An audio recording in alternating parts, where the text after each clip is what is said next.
Look at the seating, not the party. I need you to picture the room. The lights, the decorations, the overlapping conversations of a family that has spent more time on television than most people spend in therapy. But I want you to ignore all of that. Look at the seating. One row stayed empty the entire evening, and the people who should have filled it were in the same city that night. They weren't out of town. They weren't unavailable. They were in the exact same city. The question isn't why they didn't come. The question is, who decided they wouldn't? Before we go down this rabbit hole and uncover the truth behind the empty chairs, take a second to hit that like button and subscribe to SisterWives Crew. We are diving deep into the unedited reality of this family, bringing you the exclusive theories and social media deep dives that the cameras didn't catch. So make sure your notifications are turned on because you won't want to miss a single update. Now, let's talk about the invitations. Think about how a normal family sends out invites. A group text, a formal card in the mail, maybe a quick phone call. But the Brown family hasn't been a normal family for a very long time. When the invitations for Gwendlyn's party went out, they didn't just drop into mailboxes. They navigated a minefield. We have to map out exactly when these invitations were sent, and more importantly, to whom they were addressed. There were 3 specific invitations that set the stage for everything that went wrong. You have to understand that an invitation in this family isn't just a request for your presence. It is a political statement. It is a boundary line drawn in the sand. When the dates were set and the venue was booked, the invites went out in waves. But let's focus on the ones meant for Robyn's household. More specifically, the ones meant for Robyn's daughters. The narrative we've been fed for months is that there was a massive miscommunication, a tragic little slip-up that resulted in a heartbreaking absence. But when you look at the raw timeline of those invites, the miscommunication theory starts to fall apart.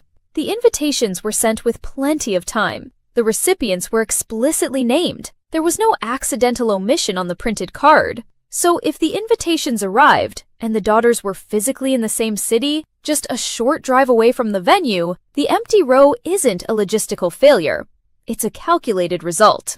Before we get into the exact timeline of what happened next, I want you to pause for a second and think of one name. Out of everyone in this massive, complicated, fractured family, who should have been sitting in that empty row and wasn't? Not who you think skipped it out of spite, not who you think was boycotting. Who should have been there, supporting Gwendlyn, filling that space? Give me one name down in the comments right now. I want to see if the comments agree with each other, because I honestly don't think they will. There are too many moving parts, too many fractured relationships, and everyone has a different read on who owed Gwendlyn their presence that night. Let's move forward to a massive turning point that flipped this whole story upside down. On June 25th, 2026, social media and exclusive theories absolutely exploded. This was the first time we saw a genuine, public discussion about Robyn's daughters potentially breaking their silence. For years, Aurora and Breanna have been kept in this protective bubble, shielded from the immediate fallout of the family's collapse.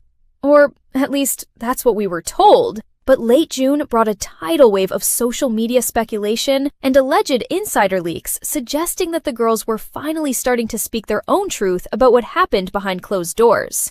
The theories that surfaced on June 25th weren't just the usual fan gossip. They were specific.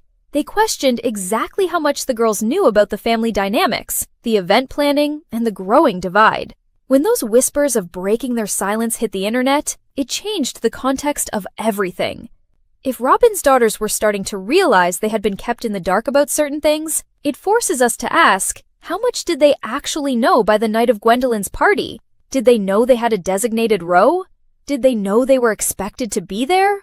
The social media landscape on June 25th painted a picture of 2 young women waking up to a reality that had been heavily filtered for them. The exclusive theories circulating that day suggested that the girls were operating under a completely different set of facts than the rest of the siblings. They didn't stay home because they hated Gwendlyn. They stayed home because the information they were given about the party was fundamentally flawed. But the story didn't stop there. Just 4 days later, on June 29th, 2026, a new claim tore through the SisterWives community. This wasn't just a vague theory about broken silence anymore. This was a highly specific timeline detailing exactly what supposedly happened in Robyn's house in the days immediately preceding the party. The claim spread like wildfire across forums and reaction channels. It alleged a step-by-step breakdown of how the invitation was handled once it crossed the threshold of Robyn and Cody's house. According to the timeline embedded in this explosive claim, the invitation didn't just get lost in the mail.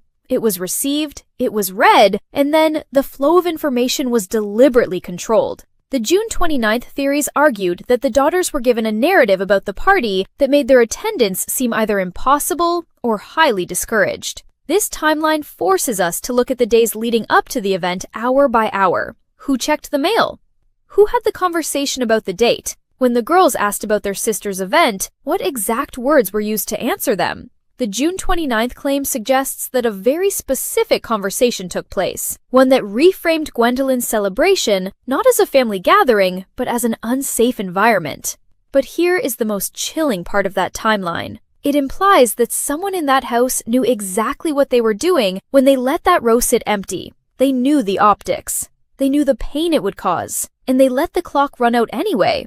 If you break down the June 29th social media leaks, you start to see a psychological chess match playing out in real time. The timeline shows that there were multiple opportunities, 3 distinct moments to be exact, where the trajectory could have been changed. Someone could have picked up a phone. Someone could have sent a simple text saying, "We will be there." But those moments came and went in total silence. The exclusive theories point to a calculated withholding of clarity. It wasn't that the girls were forbidden from going in a dramatic screaming match. It was much quieter than that. It was a slow drip of discouragement, a subtle manipulation of the facts, ensuring that by the time the party started, the girls felt they had no choice but to stay away. This makes the image of that empty row so much heavier. It wasn't just missing guests, it was a monument to manipulated relationships. One of the 3 knew everything first. I still haven't said which. I am deliberately holding that name back, and I am doing it for a very specific reason. If I tell you the name right now, you are going to immediately filter the rest of this information through your preconceived biases about that specific person. You will stop listening to the timeline and start listening to your own history with the show. You need to hear the whole timeline first. Think about the massive gravity of that statement. Out of the people involved in the handling of those invitations, one person had the full picture before anyone else. One person knew the exact date, the exact time, the exact location, and the exact seating arrangements that were meticulously reserved for them. They knew Gwendlyn actively wanted them there. They knew there was a designated space waiting to be filled by their family, and yet the row stayed completely empty. Who holds on to that kind of critical information and just lets the clock tick down to 0? The exclusive theories that surfaced across social media in late June didn't just point fingers blindly. They deeply dissected the psychology of this family. If you are the person who knows everything first, you inherently have all the power in the house. You entirely control the narrative. You get to dictate whether those girls get to put on their dresses, do their hair, and go celebrate with their sister, or if they sit at home in the exact same city, completely isolated from the rest of the family's joy. The social media deep dives and exclusive forums are tearing themselves apart, trying to agree on who this ultimate keeper of secrets was. But the answer is woven into the very fabric of how this specific household operates behind the cameras. But let's pivot for a second and look at this from a completely different angle. Let's step away from the idea of a malicious mastermind pulling the strings in the shadows and look at layer 4 of this mystery. This is the counter account. Because every time a massive exclusive theory drops on social media, there is always a counter narrative that bubbles up to challenge it. And this one is fascinating. What if nobody schemed? What if there was no calculated psychological chess match being played in the hallways of Robyn's house? This alternative reading of the situation suggests something that is, in a strange way, almost more tragic than active sabotage. It suggests that somebody simply didn't pass a message along. We all know how incredibly chaotic large families can be, and the Brown family is the absolute definition of chaotic communication. The counter account argues that the invitations arrived, were glanced at, set down on a kitchen counter, and simply buried under a pile of bills, school papers, and daily life. It posits that the absence wasn't a deliberate, malicious boycott, but a symptom of profound emotional disconnect and logistical laziness. Proponents of this theory point out that Cody and Robyn's household has become increasingly insulated over the last few years. They don't operate on the same communication frequency as the rest of the family anymore. So when an invitation from Gwendlyn arrived, it didn't trigger an urgent, excited family meeting. It was just another piece of paper in a house that was already actively shutting out the outside world. According to this narrative, the girls never knew about the empty row because nobody bothered to tell them they were supposed to be sitting in it. The message stopped at the front door. The parents, or whoever intercepted the mail, simply lacked the emotional bandwidth or the desire to facilitate the relationship. They didn't actively sit down and say, "You cannot go to this party under any circumstances." They just omitted the fact that the party was happening at all, or they kept the details so vague and uninteresting that it faded into the background noise of their daily lives. But does this counter-account actually hold up when we look at the social media leaks and the reality of how these people live? Can we really believe that in a family entirely dependent on their smartphones, group chats, social media presence, and constant interpersonal drama, an event as significant as Gwendlyn's party just slipped through the cracks of a messy kitchen counter? The exclusive theories circulating in the dedicated fan groups completely reject this idea. They argue that pure ignorance is impossible in this family. You don't just forget an invitation from a daughter, you actively choose to ignore it. But the counter-account forces us to ask a very uncomfortable question as viewers. Which scenario is actually worse? Being actively manipulated into staying home by someone playing mind games? Or being so entirely off the radar of the people running your household that they don't even bother to hand you a formal invitation with your name printed on it? The sheer apathy required to just not pass the message along is staggering. It paints a picture of a house where the outside family has ceased to exist in any meaningful way, where Gwendlyn's major life milestones are treated with the exact same level of importance as a grocery store flyer. To really understand the weight of this empty row, we have to jump backward on the timeline to March 8, 2026. Long before the June theories exploded about the girls breaking their silence, there was another massive claim making the rounds on social media. The March 8th discourse centered around the idea that Robyn's daughters were not neglected victims of isolation at all, but rather, they were being treated exceptionally well. The exclusive theories at the time were hyper-focused on the financial and emotional resources heavily pouring into Robyn's house, contrasting it sharply with how the other children in the extended family were allegedly being treated. The prevailing narrative in March was that Aurora and Breanna were sitting in the lap of luxury, fiercely shielded from the financial strain and emotional abandonment that the original kids were dealing with. They were viewed as the golden children. They got the attention, the massive house, the stability, and the constant presence of a father figure. So where does this March 8th reality sit on the timeline of the empty row? It creates a massive, glaring paradox that changes how we view their absence. If they were being treated so exceptionally well, if their household was the ultimate epicenter of love, protection, and family unity, like Cody has always claimed, then why couldn't they make it across town to a simple celebration? The March 8th theories make the June events look even more sinister. Because if you are the favored child, if you have all the resources and all the parental support in the world, attending a sibling's party should be the easiest logistical thing you could possibly do. You have the transportation, you have the financial means to buy a beautiful gift, you have the free time. The fact that they were allegedly living this highly protected, privileged lifestyle makes their absence in that empty row glaringly loud. It proves that the exceptional treatment came with a heavy, invisible price tag. The March 8th discussions completely dismantle the idea that they were just too overwhelmed, too busy, or under-resourced to attend the party. They had absolutely everything they needed to be there. Everything except the permission to go. The exceptional treatment they were receiving was essentially a gilded cage. You get the nice house, you get the constant parental presence, but you do not get to leave the perimeter. You do not get to fraternize with the siblings who have fallen out of favor with the heads of the household. The social media buzz from March 8th perfectly sets the stage for the disaster of the invitations. It shows us that their isolation from Gwendlyn wasn't an accident of scheduling. It was the direct cost of admission for being the favorites.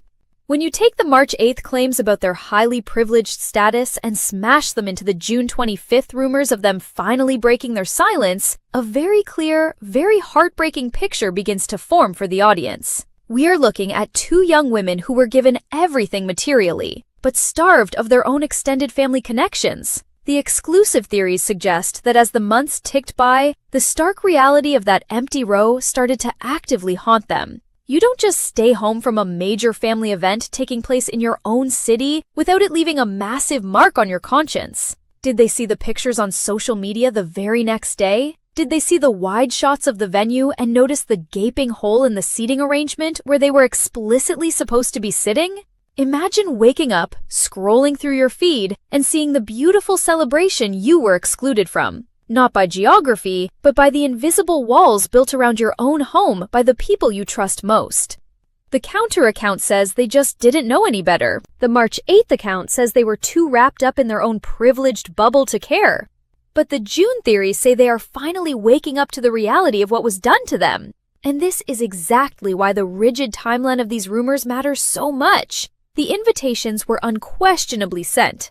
The seats were unquestionably reserved. The party happened exactly as planned, and one person knew everything before anyone else had a chance to react. I want you to keep that in mind as we move forward. The empty row wasn't just a failure of logistics or a lost piece of mail. It was a physical manifestation of a family actively deleting its own members from the narrative. And the social media leaks have given us the exact breadcrumbs to follow the trail back to the person who made the ultimate call. We have traced the timeline, we have analyzed the social media leaks, and we have unpacked the absolute paradox of the golden child narrative. Now, we have to bring all of these exclusive theories back to the front door of that house. The physical invitations arrive. Someone walks to the mailbox, pulls them out, and reads the details. I asked you earlier to drop a name in the comments, to guess who should have been sitting in that empty row. But the much more sinister question is who held the keys to that seating arrangement? Who had the absolute power to fill those chairs and actively, deliberately chose to keep them empty? There were 3 invitations sent to that specific household, 3 individual requests for presents, and one of those 3 people knew everything before the others. One person saw the date, saw the venue, and saw the olive branch being extended before anyone else had a chance to react. I have been holding this name back for this entire video because it completely shifts the emotional gravity of this entire situation. It takes this story out of the realm of standard reality television drama and plunges it straight into the territory of genuine, heartbreaking family betrayal. The person who knew first, the person who intercepted the timeline and controlled the flow of information, was Robyn. And I know a large portion of you are sitting there saying, well, obviously it was Robyn. We all suspected that. But I need you to pause and truly understand why this is the absolute most painful answer available. It would be one thing if Cody had intercepted the mail. Cody operates on pure ego, pride, and unresolved anger. Cody is actively at war with his ex-wives, and his collateral damage has always been his children. We expect that from him at this point. But Robyn is entirely different. Robyn's entire brand, her entire introduction into this family, the very foundation of her public persona for over a decade, was built on the desperate desire for the big family culture. She was the one who sat on the interview couch season after season, crying about wanting the SisterWives experience, pleading for the siblings to be fiercely bonded, and preaching the gospel of a unified, inseparable front. For Robyn to be the one who knew first, for her to hold those invitations in her hands, to look at the exact date and time of Gwendlyn's party, and then to actively manage the narrative to ensure her daughters stayed home, that is the ultimate, devastating betrayal of her own stated values. It is the most painful answer because it proves that the isolation of those girls was not a logistical accident. It was a maternal directive. As a mother, your fundamental job is to foster and protect the relationships that will sustain your children long after you are gone. Sibling bonds are the longest, most enduring relationships we will ever have in our entire lives. By knowing first and acting as the absolute gatekeeper of that information, Robyn didn't just keep her daughters from attending a celebration. She took a pair of scissors and snipped a thread that connected them to their own family tree. She looked at a very clear, very direct opportunity for healing, an opportunity for her daughters to step out of the toxic crossfire of their parents' divorce and just be sisters for one single night, and she shut it down. The social media theories and exclusive leaks suggest that she painted the upcoming event as an unsafe environment, that she systematically convinced those girls they would be entirely unwelcome, even though she was holding the literal, physical proof that they were specifically invited. That level of psychological manipulation, convincing your own children that their extended family does not want them, while you are looking at the paper that proves they do, is devastating. It means Aurora and Breanna never even stood a chance. When Robyn made the choice to keep that information tightly controlled, or to twist it until it was totally unrecognizable, she robbed her daughters of their own agency. She did not let them make an informed choice. She made the choice for them, entirely removing their voices from the narrative. And that is exactly why the June 25th leaks about the girls finally breaking their silence are so monumental. It exposes the grand illusion of their perfectly protected, happy home. It proves that the profound safety Robyn constantly talks about is actually just total, unyielding control.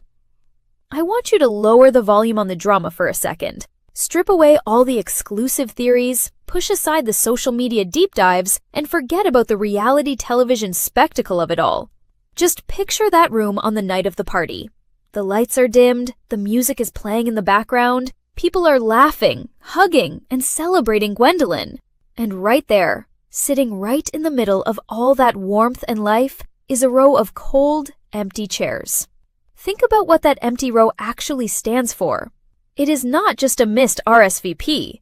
It is not just a seating arrangement gone wrong. It is a physical monument to everything this massive family has lost.